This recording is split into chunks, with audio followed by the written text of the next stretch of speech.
Hello everyone, welcome to our channel నవిలవ్ diaries. ఇవాల్టి మన రెసిపీ దొండకాయ మసాలా కర్రీ. ఎప్పుడైనా ఫంక్షన్స్కి మనం ఫుడ్ క్యాటరింగ్ వాళ్ళకు ఆర్డర్ ఇచ్చినప్పుడు వాళ్ళు ఇచ్చే కొన్ని కర్రీస్ చాలా టేస్టీగా ఉంటాయి కదా. మరి ఎప్పుడైనా ఆలోచించారా ఎందుకంత టేస్టీగా ఉంటాయో?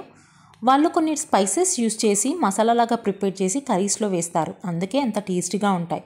మరి ఆ మసాలా ఏంటి, ఎలా ప్రిపేర్ చేసుకోవాలనేది ఇవాళ మీకు చూపించబోతున్నాను. As it is catering style టేస్టే వస్తుందన్నమాట. మరి చూసేయండి. ఫస్ట్ ప్యాన్ పెట్టేసి ప్యాన్ హీట్ అయ్యాక small piece of cinnamon 3 to 4 దాకా క్లౌస్ వేయాలి. అలాగే పల్లీలు 2 tablespoons స్పూన్ దాకా వేయాలి. డ్రై కోకోనట్ పౌడర్ కూడా 2 tablespoons స్పూన్ దాకా వేయాలి. డ్రై కోకోనట్ పౌడర్ మీతో లేకపోతే డ్రై కోకోనట్స్ ఉంటాయి కదా, స్మాల్ పీసెస్ లాగా కట్ చేసేసి వేయచ్చు. తర్వాత మెంతులు 1/2 tablespoon దాకా వేయాలి. అలాగే నువ్వులు కూడా వేయాలి 2 tablespoons దాకా. లాస్ట్లో నువ్వులు యాడ్ చేయాలి, లేకపోతే మాడిపోతుంది. కాస్త వేయించి పక్కన పెట్టాలి, చల్లారనివ్వాలి.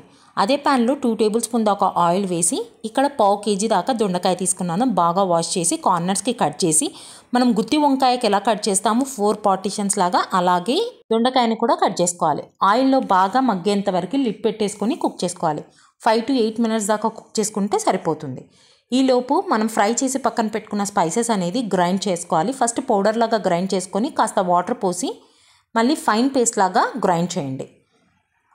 తర్వాత దొండకాయ అనేది మగ్గిపోయాయి కాబట్టి ఇవి పక్కన పెట్టేసుకొని అదే ప్యాన్లో 1 tablespoon దాకా ఆయిల్ వేయాలి. ఆయిల్ వేసాక 1 spoon క్యూమిన్ సీడ్స్, అలాగే మస్టర్డ్ సీడ్స్ 1 spoon దాకా వేసి కాస్త కర్రీ లీవ్స్ వేసుకోవాలి. ఇక్కడ 1 ఆనియన్ తీసుకున్నాను, ఇలా ఫైన్లీ చాప్ చేసి. తర్వాత జింజర్ గార్లిక్ పేస్ట్ కూడా వేసుకోవాలి. బాగా రా స్మెల్ పోయేంత వరకు ఫ్రై చేయండి. తర్వాత ఇందులోనే టొమాటో తీసుకున్నాను, పెద్ద సైజ్ టొమాటో తీసుకున్నాను, 1 తీసుకున్నాను. ఫైన్లీ చాప్ చేసి అవి కూడా వేసేయాలి. సాఫ్ట్ అయ్యేంత వరకు టొమాటో అనేది ఫ్రై చేయాలి. అలాగే పసుపు వేయాలి. రుచికి సరిపడ సాల్ట్ వేసేసి 2 to 3 minutes దాకా లిడ్ పెట్టేసుకొని కుక్ చేసుకోవాలి. టొమాటో మగ్గేంత వరకు కుక్ చేసుకుంటే సరిపోతుంది. తర్వాత లిడ్ తీసేసి మీరు తినే కారం తగ్గట్టు రెడ్ మిర్చి పౌడర్ వేసేయాలి. నేను ఇక్కడ 1 tablespoon దాకా రెడ్ మిర్చి పౌడర్, అలాగే 1 tablespoon దాకా కొరియాండర్ పౌడర్ 2 వేసేసాను. తర్వాత బాగా మిక్స్ చేసుకోవాలి. మనం ప్రిపేర్ చేసుకున్న మసాలా అనేది ఇందులో వేసి, ఈ కర్రీ గ్రేవీ స్టైల్లో చేస్తున్నాం కాబట్టి 1/2 cup దాకా వాటర్ కూడా పోయాలి.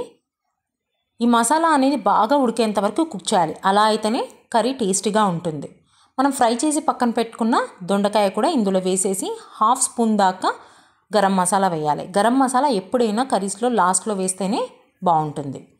తర్వాత లాస్ట్కి కొంచెం కొత్తిమీర వేసేసి మనం సర్వ్ చేసేసుకుంటే అయిపోతుంది. ఈ కర్రీ అనేది మనకు రోటీస్లో, తర్వాత చపాతీలో, నాన్లో చాలా టేస్టీగా ఉంటుంది. ఇవాళ నేను చూపించిన ఈ రెసిపీ అనేది మీకు నచ్చినట్టయితే లైక్ చేయండి, షేర్ చేయండి.